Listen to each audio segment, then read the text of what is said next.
हाँ जी बच्चों, कैसे हैं आप? मेरा नाम प्रिया ठाकुर है और जैसा कि सामने लिखा है कि विनय कक्षा प्लेटफॉर्म पे मैं आपका DSSB एग्जाम के लिए जो आपका अपकमिंग एग्जाम है उसका जीके का सेक्शन कवर कर रही है। जनरल अवेयरनेस, जनरल नॉलेज से रिलेटेड क्वेश्चंस। तो ये विनय सर का इनिशिएटिव है जिसमें हमने इस चीज़ का ध्यान रखा है कि प्रीवियस ईयर में अभी जितने भी पीछे पेपर गए हैं उसमें जो जो जीके के क्वेश्चन पूछे गए हैं वो आपको प्रिपेयर करवा देते हैं। उसके लिए हम इससे पहले 2 वीडियो और डल चुकी है। आशा करती हूँ कि आपने उन सब के नोट्स बना के जो जो एक एक क्वेश्चन के साथ साथ मैंने जितने भी एक्स्ट्रा कंसेप्ट बताए हैं वो समझे होंगे, लिखे होंगे और उनको रिवाइज कर रहे होंगे टाइम टाइम। बिकॉज उससे रिलेटेड आपको आइडिया मिल जाएगा कि हाँ और क्या टॉपिक्स है और क्या इंपॉर्टेंट टॉपिक्स है जो इससे रिलेटेड टॉपिक एग्जाम में पूछे जा सकते हैं। ओके, तो स्टार्ट करते हैं आज के कुछ क्वेश्चन जो है। पहला, जैसा कि आपने लास्ट वीडियो में मुझे बोला था कि मैम बाइलिंगुअल रखना, थोड़ा हिंदी भी चाहिए, हिंदी हिंदी प्लीज। तो इस बार ध्यान रखा है मैंने, क्वेश्चंस को हिंदी में भी लिखा है। तो मैं अपना जो भी कंटेंट है वो दोनों लैंग्वेज में रखूंगी समांतर मात्रा में। ओके, कि कोशिश करूंगी जितना हो सके उतना ज्यादा हिंदी में समझाऊं। तो हाउ मेनी एग्जॉन्स यानी कि कितने ऐसे एग्जॉन्स हैं जो आपको किस में मिलते हैं, आपके ह्यूमन जीन के अंदर देखने को मिल रहे हैं। उसका नाम भी उन्होंने मेंशन कर रखा है, डिस्ट्रोफिन जीन विच स्पैन एटलीस्ट 23 kb का। तो उसके नीचे हिंदी में भी लिखा है कि सबसे बड़े ज्ञात मानव जीन, मानव के अंदर जो जीन पाया जाता है उस जीन का नाम है डिस्ट्रोफिन जीन। इस नाम को अच्छे से याद कर लो। इसमें कितने एक्सॉन है, तो इसमें कितने एक्सॉन है, तो सबसे पहले तो ये पता होना चाहिए कहाँ से पूछा गया है, साइंस से पूछा गया है। साइंस के अंदर कौन सा आता है आपका, बायोलॉजी आती है, बायो से क्वेश्चन है। तो बायो में आपने पढ़ा होगा कोशिका होती है, ठीक है। तो वो जो कोशिकाएं होती है उसको क्या बोला जाता है, सेल बोला जाता है। सेल कुछ इस तरह का दिखता है, उसका कोई शेप नहीं होता।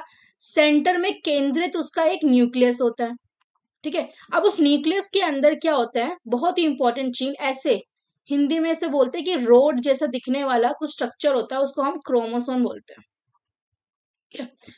अब उस क्रोमोसोम के अंदर कुछ ऐसे धारियां सी पाई जाती है, आपने बहुत बार फोटो में देखा होगा, कुछ ऐसी क्रिस क्रॉस धारियां सी पाई जाती है, इनको हम डीएनए बोलते हैं। इन डीएनए के सेगमेंट होते हैं, टूटे हुए सेगमेंट होते हैं, उनको जीन्स बोला जाता है। पहुंच गए हम जीन्स तक, जीन्स पे क्वेश्चन है। तो न्यूक्लियस, क्रोमोसोम, डीएनए, जीन्स। अब इन डीएनए के भी कुछ सेगमेंट्स होते हैं, ठीक है। उन सेगमेंट में से एक सेगमेंट का काम होता है जिसको हम एक्सॉन बोलते हैं। उस एक्सॉन का काम क्या होता है, टू मेक प्रोटीन, प्रोटीन बनाता है वो, ठीक है।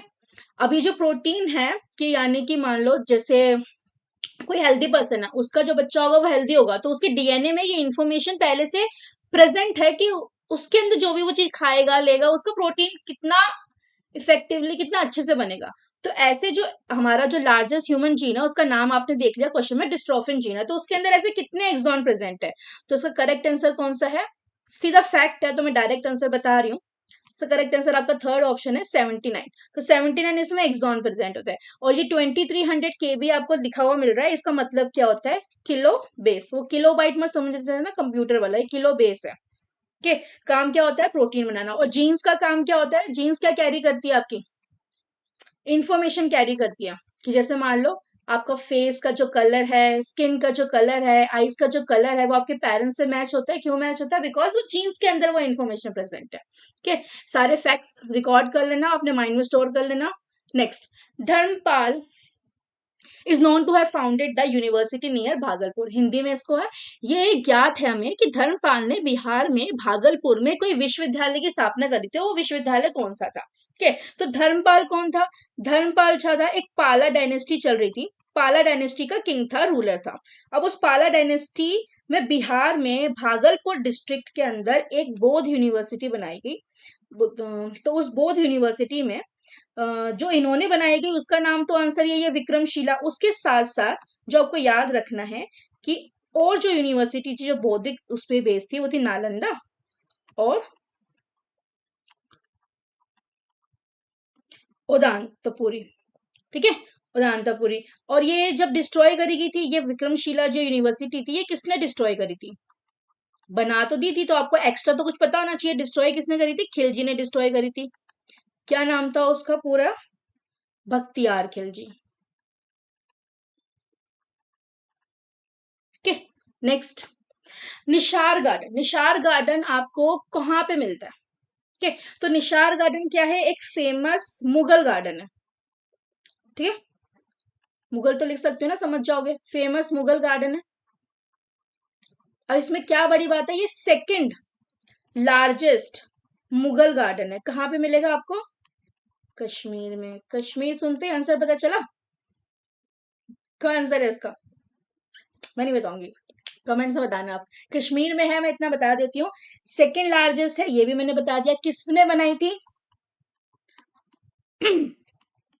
असफ खान ने बनाई थी। किसके लिए बनाई थी? नूरजहां के लिए बनाई थी।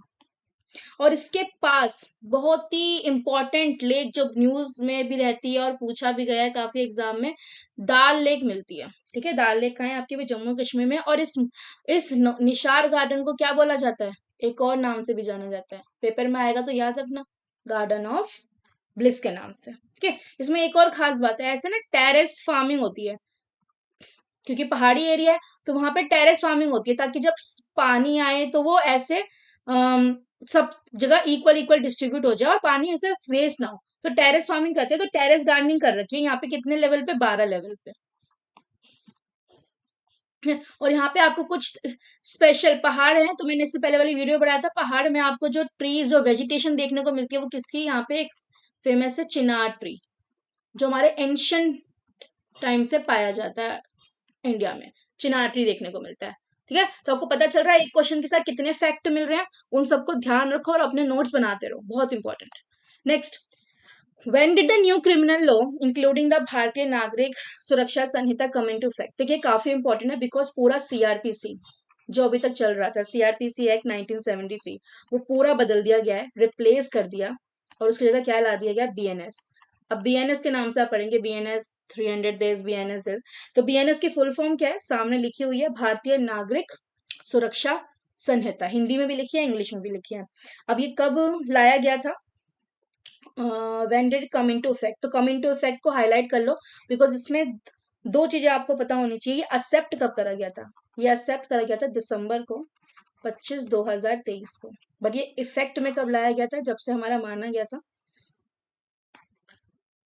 उसकी डेट है आपकी जुलाई 2024। तो आंसर क्या है? थर्ड ऑप्शन इसका करेक्ट है, जुलाई 1 2024। क्यों लाया गया था? बस आपका जो पुराना एक्ट था उसमें थोड़ी सिंप्लीफाइड वर्जन है, थोड़े नए तरीके के एविडेंस वगैरह वो सब डाल दिए गए एक्ट में, तो पूरा रिप्लेस कर दिया गया।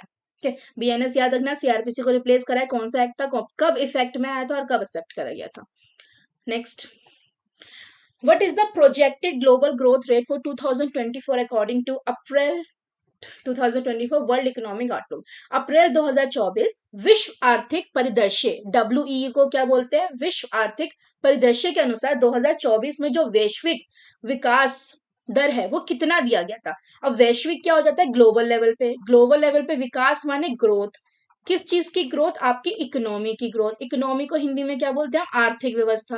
आर्थिक व्यवस्था क्या होती है? घर की, जैसे कितना फाइनेंशियल कंडीशन है, कैसी है, कितना कमा रहे, कितना नहीं कमा रहे। तो 2024 का जो इसने दिया वो कितना परसेंट दिया? ग्लोबल ग्रोथ रेट 3.2% दिया। कहाँ है ऑप्शन आपका? थर्ड ऑप्शन करेक्ट है। अब लेकिन आपको तो 2025 का भी पता होना चाहिए ना, 2025 का भी नोट डाउन कर लो, 3.3%। ठीक है, यानी कि कितना कमाया, भारत में कितनी प्रोडक्शन हो रही है, कितने गुड्स बन रहे हैं, कितने सर्विसेज बन रहे हैं, उसकी पूरी टोटल कैलकुलेशन होती है पूरे साल की। तो एक साल की कैलकुलेशन के अकॉर्डिंग 3.3% ग्रोथ देखी गई जाएगी। नेक्स्ट, डैश पौधे का उत्पादन करना और संवर्धित खाद्य का उत्पादन करना, सजावटी पौधों का उत्पादन करना, ये किस किस साइंस की कौन सी फील्ड में आता है? ठीक है, देखो इंग्लिश में ऊपर देखो, तो यहाँ हिंदी में भी देख लो, पशुपालन में तो नहीं आएगा, खेती भी नहीं है ये। ठीक है, अनुवंशिक रूपांतरण वनस्पति भी नहीं है कहीं दूर दूर तक, तो बागवानी में ही आएगा। उसको क्या बोला जाता है इंग्लिश में? हॉर्टिकल्चर।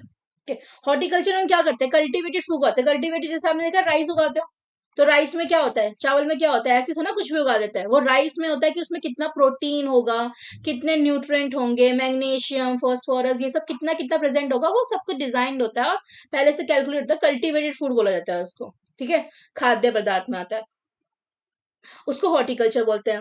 एनिमल हस्बेंड्री में क्या होता है? पशुओं को पाला जाता है। किस किस को पाला जाता है?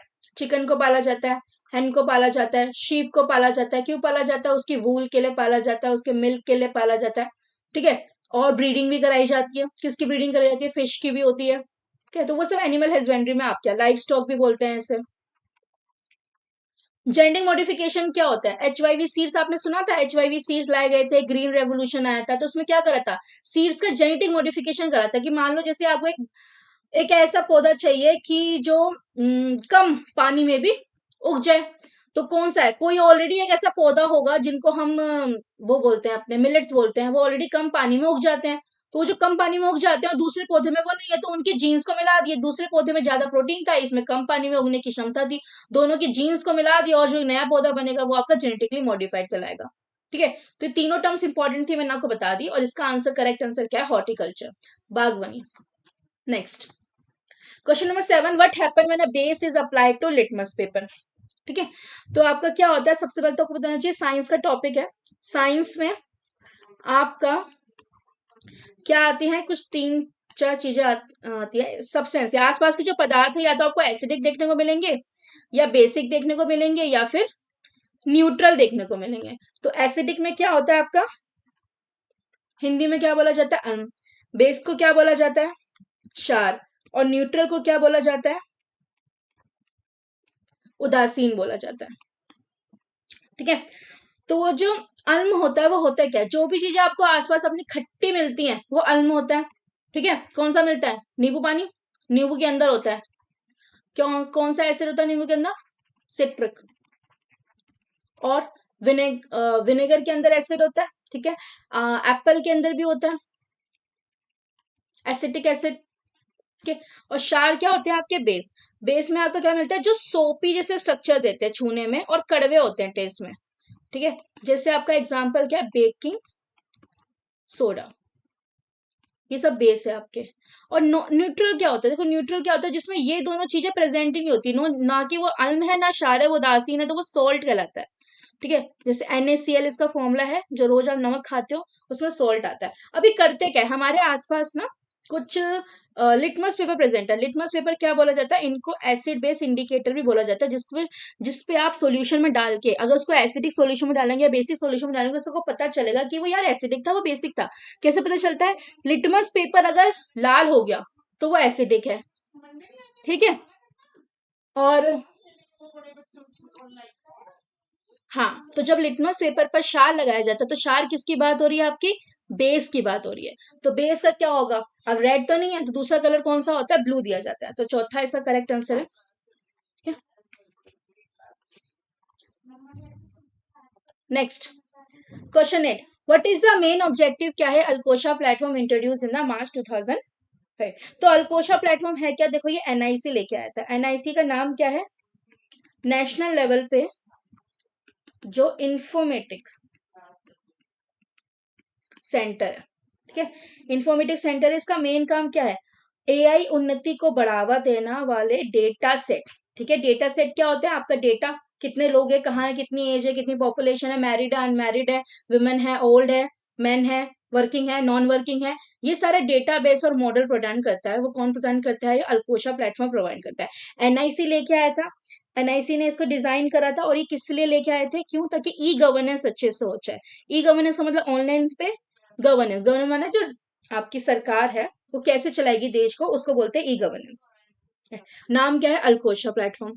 Next, which of the following river is not a, तो उस क्वेश्चन में ध्यान रखना, मैंने आपको पहले भी बताया था वीडियो में, सारे AI के प्लेटफॉर्म नहीं जानने, सिर्फ वो जो गवर्नमेंट से रिलेटेड, जो ऑफिशियली रिकॉग्नाइज्ड है, जो करने ही है, जो गवर्नमेंट यूज करेगी करेगी रियल लाइफ में भी, और आपके काम आएगा, उसके लिए बनाया गया, लोग भारत के सिटीजन के लिए बनाया गया, तो उन प्लेटफॉर्म को ध्यान रखना। इससे पहले भी क्वेश्चन आ रखा है, मैंने पिछले वीडियो में भी डिस्कस करा था, उसमें भी यही बताया था कि विच of the following river is not a part of Deccan river system. तो डेक्कन रिवर सिस्टम क्या है, दक्कन नदी प्रणाली।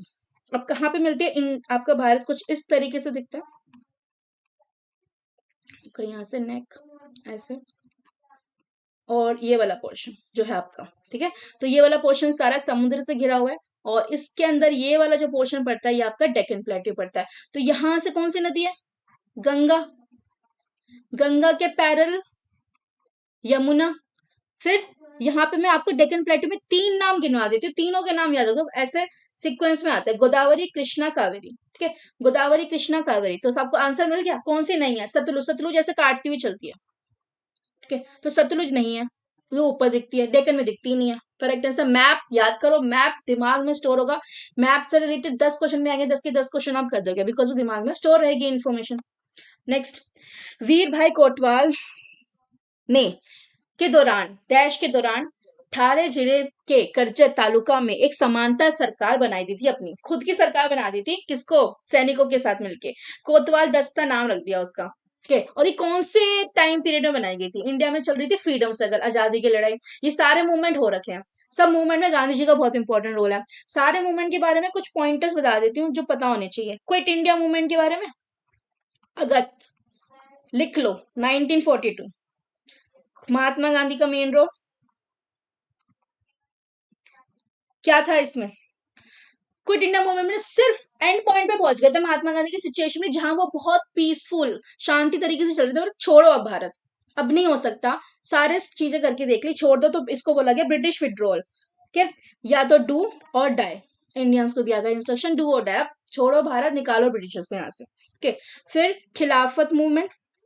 खिलाफत मूवमेंट के बारे में आपको क्या पता होना चाहिए कि ये 1919 में जब आपका वर्ल्ड वॉर 2 की लड़ाई खत्म हुई थी, तो उसमें ब्रिटेन तो जीत गया था। ठीक है, तो हारे थे लोग, कौन हारा था? जर्मनी हारी थी।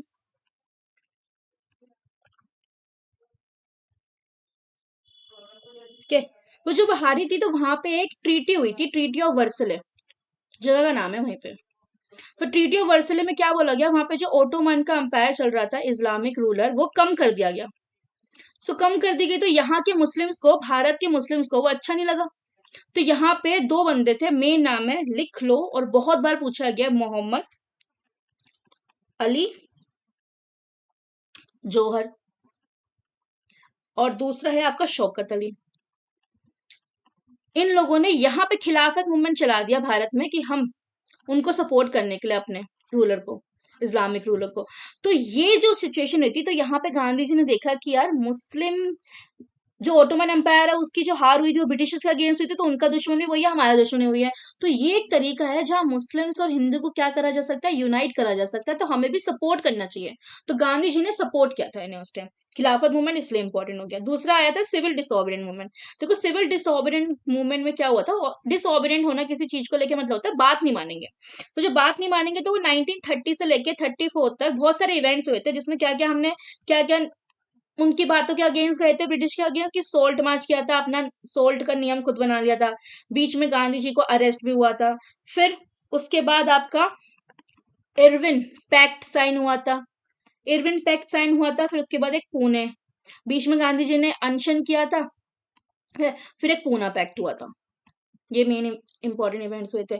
सिविल डिसऑबीडियंस के बाद आपका आया है नॉन कॉर्पोरेशन मूवमेंट। तो नॉन कॉर्पोरेशन मूवमेंट में क्या हुआ था कि साथ नहीं देंगे किसी भी चीज में। क्या क्या चीजों में साथ देंगे? जो उनके फॉरेन गुड्स थे वो हम यूज ही नहीं करेंगे, बिल्कुल हटा देंगे। जैसे क्या पहनेंगे? खादी पहनेंगे। और स्कूल्स में जो इंडियन टीचर्स है नहीं काम करेंगे, इंडियन स्टूडेंट्स नहीं पढ़ाई करेंगे, इंडियन लॉयर्स नहीं काम करेंगे ब्रिटिशर्स के लिए कुछ भी। के सब हटा दिया, सबको मना कर दिया जाने से, स्कूल हॉस्पिटल सब में। अब क्या हुआ? ये चला तो ठीक है, अच्छा था, लेकिन कुछ टाइम बाद ये फेल हो गया। फेल क्यों हो गया? बिकॉज दो तीन रीजन पता नहीं चाहिए, और ये पूछा भी गया बहुत बार कि अब जो खादी था वो बहुत महंगा था, तो महंगा था, जो पुअर पीपल थे वो अफोर्ड ही नहीं कर पा रहे थे, तो कब तक चलेगा? कब तक? मूवमेंट तो चला दिया, लेकिन कब तक चलेगा? उसको सपोर्ट करने के लिए कोई बेस भी तो होना चाहिए, कोई ऑल्टरनेटिव ऑप्शन भी तो होना चाहिए। वो उस टाइम पे इतने अच्छे से अवेलेबल नहीं थे। स्कूल से, स्टूडेंट से, लॉयर्स का इनका काम ले लिया आपने, टीचर्स का, तो ये कैसे कमाएंगे जब जा ही नहीं रहे काम में? तो एक टाइम पे आके उनको दोबारा रिज्वाइन करना पड़ा, थक हार के। तो दो रीजन थे जिसकी वजह से नॉन कॉर्पोरेशन मूवमेंट आपका फेल हो गया। कोई बेस, वही ऑल्टरनेटिव अच्छे से प्रिपेयर नहीं कर रखा था कि ये नहीं तो क्या देंगे फिर आप इंडियंस को बदले में। ठीक है, और इसका आंसर जो आपका है वीर भाई कोटवाल, इसका जो मेन कंटेंट है वो मैं आपको बता देती हूँ। तो इनका जो नाम था वीर भाई कोटवाल, इनका एक दूसरा जो रियल नेम था वो था इनका विठल लक्ष्मण कोटवाल। ठीक है, अब इन्होंने क्या किया था? इन्होंने अपनी पैरेलल गवर्नमेंट बनाई थी। पैरेलल गवर्नमेंट करते खुद मिलिट्री के साथ, उसके सैनिकों के साथ मिलके बोला कि हम बताएंगे क्या करना है, सरकार जो काम करेगी वो हम काम करेगा, हमारी सुनो। तो उन्होंने क्या किया? Railway line quit India movement के टाइम पे ये काम किया था, तो इसका करेक्ट आंसर फर्स्ट भी है कि क्वेश्चन में पूछा गया कि कब किया गया था। Correct, quit India. तो इन्होंने रेलवे लाइन हटा दी थी, रेलवे लाइन में डिस्ट्रप्शंस लेके आए थे, पावर कट कर दिया काफी प्रोटेस्ट करने के लिए, और ये 1942 में किया था। जैसे क्विट इंडिया मूवमेंट के टाइम पे 1943 जनवरी में पुलिस अटैक में इनकी डेथ भी हो गई थी। और इसका करेक्ट आंसर क्या है? Quit India movement. First answer correct है कि वीर भाई कोटवाल ने ये इंसिडेंट कब किया था। सबके बारे में थोड़ा थोड़ा बता दिया। Next, who among the following author the autobiography courage and conviction? Direct question है, बुक्स के ऊपर क्वेश्चन है। हमारे नोट्स हैं, पीडीएफ है, टेलीग्राम चैनल पे अवेलेबल है, वहां पे सब बुक्स के नाम है, सब मेन ऑथर के नाम है। तो करेज एंड कन्विक्शन इंडिया के जनरल थे वीके सिंह, उनका फुल नेम है विजय कुमार सिंह, तो इसका करेक्ट आंसर फर्स्ट है। Next, how many medal events were included in the athletic competition? Paris 2024 में जो ओलंपिक हुए थे, समर में हुए थे, ठीक है, पेरिस में हुए थे, ये ध्यान रखना है आपको। इसमें पहली बार ऐसा हुआ था हिस्ट्री में, पूरी हिस्ट्री में पहली बार ऐसा देखा गया कि जितने विमेन के पार्टिसिपेंट थे और जितने मेन के पार्टिसिपेंट थे वो क्या थे? बिल्कुल इक्वल थे। ओके, तो ये बहुत अच्छी बात थी। और इसमें आपके जो कितने ऐसे थे मेडल इवेंट, कितने रखे थे? 48 मेडल इवेंट रखे गए थे। देखो ये तो हो गया अभी का करंट, लेकिन आपको 2000, अब जो नेक्स्ट होगा वो ध्यान रखना। एक तो आपका 4 साल में ओलंपिक होता है, तो ये समर वाला होगा, वो नेक्स्ट तो 2028 में होगा। एक 2026 में भी विंटर ओलंपिक होंगे, और वो कहाँ होंगे? आपके इटली में होंगे। 2028 वाला जो ओलंपिक होगा उसका अभी क्या डिसाइड हुआ है? लॉस एंजलिस यूएस में होगा। ठीक है, समर ओलंपिक और ये है आपका विंटर ओलंपिक, ये दो चीज ध्यान रखना। नेक्स्ट एग्जाम में पूछी जा सकती है, दैट्स सो ऑब्वियस। जब ओलंपिक है तो ओलंपिक पता चला आपको इंपॉर्टेंट, तो उससे अगले फैक्ट भी मैंने देख लिए और आपको बता दिए।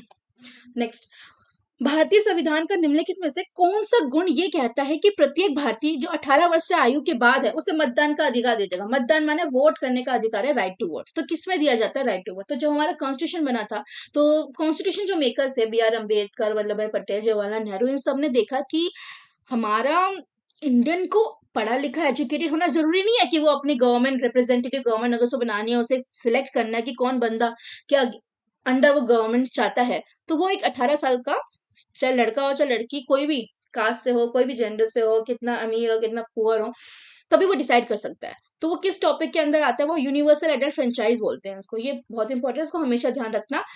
सार्वभौमिक वयस्क मताधिकार। ओके, अब फेडरल सिस्टम क्या होता है? फेडरल सिस्टम वो कंट्री होती है जिसमें एक से ज्यादा क्या होती है? गवर्नमेंट लेवल होती है। क्या इंडिया में है? हाँ, सेंट्रल में देखिए, स्टेट लेवल गवर्नमेंट देखिए, उसके बाद डिस्ट्रिक्ट लेवल गवर्नमेंट देखिए, पंचायत और म्यूनिसिपैलिटी। तो हाँ, हमारे पास एक से ज्यादा लेवल गवर्नमेंट है, तो इंडिया फेडरल कंट्री है। इंटीग्रेटेड जुडिशियल सिस्टम है, अगर हाई कोर्ट पे बात नहीं मानते तो सुप्रीम कोर्ट पे चले जाते हो लेके। हाँ, इंटीग्रेटेड जुडिशियल सिस्टम है। डीपीएसपी आपका 36 से 51 आर्टिकल तक वो ऐसी गाइडेंस दे रखी है जिनके बेसिस पे, जो लिख के बी आर अम्बेडकर ने लिख के छोड़ दी कि हाँ भाई अगर आगे आगे कभी कोई नियम बनाना पड़े, कोई आर्टिकल डालना पड़े, तो इन डीपीएसयू को जरूर फॉलो कर लेना। क्योंकि हम अभी वो नियम नहीं बना सकते, बट समय के अनुसार वो नियम बनाना जरूरी हो सकता है। तो आप इक्वालिटी देना, सोशल इक्वालिटी देना, जस्टिस देना, उनको ध्यान में रखते हो नया कानून बना सकते हो। डीपीएसपी क्या गाइडेंस है, अगर आपने नहीं फॉलो करे तो नहीं फॉलो करे, लेकिन अगर फॉलो कर लोगे तो बहुत अच्छी बात है, कॉन्स्टिट्यूशनल नेचर होगा। और अगर नहीं फॉलो करे तो उसके अगेंस्ट कोई, कोर्ट के अगेंस्ट कोई पनिशमेंट नहीं मिलती, जो कि फंडामेंटल राइट में मिलती है। अगर फंडामेंटल राइट नहीं देंगे तो आप यूनियन और गवर्नमेंट के अंदर केस कर सकते हैं सुप्रीम कोर्ट पे जाके, बट इसके अगेंस्ट नहीं कर सकते। तो इनको नेगेटिव राइट बोला जाता है, फंडामेंटल को इनको पॉजिटिव बोला जाता है। Next, which of the following articles, भारतीय संविधान का निम्नलिखित में से कौन सा अनुच्छेद भारत के राष्ट्रपति के चुनाव में संबंधित है? रिपीटेड क्वेश्चन है, पास्ट ईयर के क्वेश्चन उठा रहे हैं हम, और रिपीटेड क्वेश्चन है। देखिए, उसमें मैंने आपको प्रेसिडेंट, इससे पहले वाला जो लेक्चर होता है प्रेसिडेंट से रिलेटेड सारे आर्टिकल समझाए थे, जो जो इंपॉर्टेंट है। 53, ठीक है, 52, 54 इलेक्शन बताता है, 54 आंसर में है, हाँ बिल्कुल है। 52 क्या बताता है? कि हमारा प्रेसिडेंट होना चाहिए इंडिया का एक। 53 क्या बताता है? एग्जीक्यूटिव। 61 इम्पीचमेंट, पहले समझा चुकी हूँ, ठीक है, बार बार रिवाइज करते रहेंगे, आंसर्स आपको मिलते जाएंगे। Next, what is the focus area of the thematic hubs launch in October 2024? तो 2024 में लॉन्च किए जाने थीमेटिक हब किसने लॉन्च किया था? तो आपके पास मिनिस्ट्री है, किस चीज की? Ministry of science and technology. ठीक है, उसके अंदर एक डिपार्टमेंट है, डीएससी, डिपार्टमेंट ऑफ साइंस। तो उस डिपार्टमेंट ऑफ साइंस ने क्या लॉन्च किया, ये टी हब्स लॉन्च करे। तो टी हब्स मैंने एक सेंटर बना दिया, कहाँ कहाँ पे, किस चीज के सेंटर बनाया, बेंगलुरु में एक सेंटर बनाया और मद्रास में एक सेंटर बनाया कि यहाँ पे कंप्यूटिंग का सेंटर होगा, क्वांटम कंप्यूटिंग, और यहाँ पे क्वांटम कम्युनिकेशन का। तो मुझे यहाँ पे कंप्यूटिंग तो दिख नहीं रहा, कम्युनिकेशन आंसर में दिख रहा है सेकंड, तो इसका करेक्ट आंसर सेकंड है। ठीक है, तो क्वांटम क्या होता है, किसी चीज को बहुत बहुत बहुत छोटे लेवल पे, माइक्रो लेवल पे डिटेल में स्टडी करना। ठीक है, तो वो थेमेटिक हेल्थ बनाया है साइंस डिपार्टमेंट ने, तो आपको ध्यान रखना है। Next, how many of the following fundamental duties, स्वर्ण सिंह स्मिथ ने निम्नलिखित में से कितने मौलिक कर्तव्य, मौलिक कर्तव्य क्या है, फंडामेंटल ड्यूटी कौन से आर्टिकल में है, डीपीएसपी जहां खत्म होता है 51A ऐड हुआ था। ठीक है, 51A जो ऐड हुआ था कौन से पार्ट में है आपके संविधान के, पार्ट 4A में। ठीक है, फंडामेंटल ड्यूटी कौन सी अमेंडमेंट में लाई गई थी, कौन सा, जब कॉन्स्टिट्यूशन बदलाव आता है तो उसे अमेंडमेंट बोलते हैं, कौन सी अमेंडमेंट हुई थी, नहीं पता, 42 1976 में। इसमें ये जो सोरान सिंह कमेटी थी, इसने 10 फंडामेंटल ड्यूटी डाली थी, लेकिन इसने पहले रिकॉग्नाइज या पहले सजेस्ट करी थी 8, 8 से 10 हो गई एक्सटेंड, वो डाल दी। फिर एक 11 फंडामेंटल ड्यूटी हमारी 11th ऐड हुई है अभी 2002 में। कौन सी अमेंडमेंट थी वो, 86th अमेंडमेंट। ठीक है, क्या होती है फंडामेंटल ड्यूटीज, ये बताता है आपकी बीइंग अ सिटीजन, भारत का नागरिक होने के नाते आपकी क्या क्या ड्यूटी है, नेशनल फ्लैग की रिस्पेक्ट करना, अपने फ्रीडम फाइटर्स की रिस्पेक्ट करना, क्या देश के अगेंस्ट कुछ ना बोलना, ये सब आपकी फंडामेंटल ड्यूटी है। तो ये सोरांसी कमेटी कौन से पीएम के टाइम पे बनाई गई थी, ईयर तो पता ही चल गया 1976, किस कौन से पीएम का टाइम चल रहा था, इंदिरा गांधी। तो आंसर पता चल गया, मैंने बताया 8 थी पहले, 8 से 10, 10 से 11, सेकेंड इसका करेक्ट आंसर है। कौन सा निम्नलिखित में से कौन सी कोशिका है, कोशिका है अभी पहले क्वेश्चन आ गया याद, सेल से रिलेटेड है। खनिज लवणों को अस्थि मैट्रिक्स में पुनर्चक्रित करके सामान्य अस्थि संरचना का बनाए रखती है। तो क्या बनाती है आपको, देखिए बोन मैट्रिक्स बनाती है। बोन क्या है, हड्डी, हड्डी आपकी किस चीज से बनी हुई है, कैल्शियम। इस मैट्रिक्स के अंदर क्या मिलता है, फॉस्फेट और एक कोलेजन, ये तीनों चीजें याद रखना। अब क्या होता है, ये कहाँ से आता है कंटेंट, आप खाना खाते हैं, खाने में नमक होता है, मिनरल सोल्ट होता है, तो वो जो मिनरल सोल्ट होता है उसको कौन सा सेल होता है जो कन्वर्ट कर देता है, किसमें, बोन में, हड्डियों में डालता है वो न्यूट्रिएंट को तोड़ तोड़ के, कौन सा मारता है, ब्लास्ट, ब्लास्ट हो जाता है, ऐसे ध्यान रखो, ब्लास्ट हो जाता है, तोड़ते हैं तो कौन सा है आपका, ओस्टियोब्लास्ट। इसके और नाम बताओ। ठीक है, इस प्रोसेस को होने को, इस प्रक्रिया के होने को क्या बोला जाता है, ऑस्टियो, टीईओ जेनेसिस। और क्या बोला जाता है इस प्रोसेस को, ओसिफिकेशन बोला जाता है। ठीक है, बोन मैट्रिक्स में क्या मिलता है ध्यान रखना। और क्या बोला जाता है इसे, ओस्टियोब्लास्ट को, ये है बोन फॉर्मिंग सेल, हड्डियों को बनाने वाली कोशिका। Okay, next answer, worker population ratio, देखो आया इकोनॉमिक्स से, पर मैं बताऊं जिसको मैथ्स और रीजनिंग आती है ना थोड़ी बहुत ही, वो कर लेगा। कैसे, क्या पूछा है, वर्कर का पॉपुलेशन रेशियो, तो ऊपर क्या रखोगे वर्कर, नीचे क्या रखोगे पॉपुलेशन, तो पॉपुलेशन में कितने लोग वर्किंग है, क्या पता चलेगा आपको, एवरेज इनकम पता चलेगी इससे लोगों की, नहीं, नंबर ऑफ अनएम्प्लॉयड, अनएम्प्लॉयमेंट कौन होते हैं, बेरोजगार, बेरोजगार लोग पता चलेंगे, नहीं, वर्किंग है ना, वर्किंग पॉपुलेशन ऊपर रखिए ना आपने। एम्प्लॉयमेंट सिचुएशन क्या होती है, कितने लोग रोजगार की स्थिति, हाँ पता लगेगी। Proportion of population actively contributing to production, जो काम कर रहा है वो सामान तो बना ही रहा होगा, तो पहला और दूसरा आंसर करेक्ट है आंसर, फोर्थ आंसर। नहीं पता इकोनॉमी का टॉपिक, वर्कर पॉपुलेशन वाला रेशियो, मैथ्स और रीजनिंग तो बढ़िया है ना, लॉजिक तो निकाल ही सकते हो, बस लॉजिक बेस्ड आंसर है। Next, when was the national highway developmental corporation, राष्ट्रीय राजमार्ग एवं अवसंरचना विकास निगम लिमिटेड की स्थापना कब हुई थी, 2014 में हुई थी। इसके बारे में और कुछ, कौन से मिनिस्ट्री के अंदर हुई थी, रोड और ट्रांसपोर्ट। ठीक है, क्या ड्यूटी है इसका, यही ड्यूटी है, रोड बनाना, हाईवेज बनाना, बस इतना ध्यान रखना है। Next, Sardar Sarovar construction advisory committee थी। ठीक है, कौन से, नर्मदा वाटर डिस्प्यूट ट्रिब्यूनल बना हुआ है आपका, कि नर्मदा जो आपकी रिवर है वो यहाँ है आपके, जहाँ पे ये वी पोर्शन है ना इंडिया का, यहाँ बहती है ऐसे नर्मदा और तापी पैरेलली। तो नर्मदा रिवर पे सरदार सरोवर डैम जो बन रहा था तो बड़े डिस्प्यूट हुए थे, ठीक है, स्टेट्स के बीच में कौन सा पानी किसको कितना दिया जाएगा, मत बनाओ डैम, डैम से ये होगा, डैम से वो होगा, ये फायदा नहीं होंगे, वो फायदा नहीं होंगे, तो बड़ा डिस्प्यूट चल रहा था। और वो डिस्प्यूट, उसका एक एक्ट बना, क्या नाम दिया गया उसे, इंटर स्टेट वाटर डिस्प्यूट। उसका ईयर याद रख लो 1956। ठीक है, 1969 में जो ये आपकी नर्मदा वाटर डिस्प्यूट ट्रिब्यूनल है, हिंदी में क्या लिखा है, नर्मदा जल विवाद न्यायाधिकरण, ये कब बनाई थी, 1969 में बनाई थी, NWDT। ठीक है, अब ये जो डैम बनाया गया था, इसका काम क्या था, कहाँ कहाँ पे फैला रहा था, ये कहाँ कहाँ पे आपको, गुजरात, राजस्थान वाला एरिया, और आपका महाराष्ट्र भी कवर कर रहा था, MP भी कवर कर रहा था। वहां पे इन सबको क्या फायदे मिल रहे थे कि डैम बनाने से क्या हो जाएगा, पेयजल मिलेगा। पेयजल क्या होता है, पीने का पानी, ड्रिंकिंग वाटर। और हम जल का विद्युत करेंगे, विद्युत माने वहां से हाइडल पावर जनरेशन करेंगे, इलेक्ट्रिसिटी बनाएंगे, और सिंचाई करेंगे। सिंचाई का मतलब क्या होता है, इरिगेशन करेंगे। और ये क्वेश्चन में क्या पूछा, किस चीज का साल पूछा, सरदार सरोवर कंस्ट्रक्शन एडवाइजरी जो कमेटी थी वो 1980 में बनी थी। ठीक है, 20 क्वेश्चन आखिरी था, शायद खत्म होता है। आपको मॉक के लिए, PDF के लिए, क्वेश्चंस के लिए, क्वेरी के लिए विनय कक्षा ऐप डाउनलोड करिए।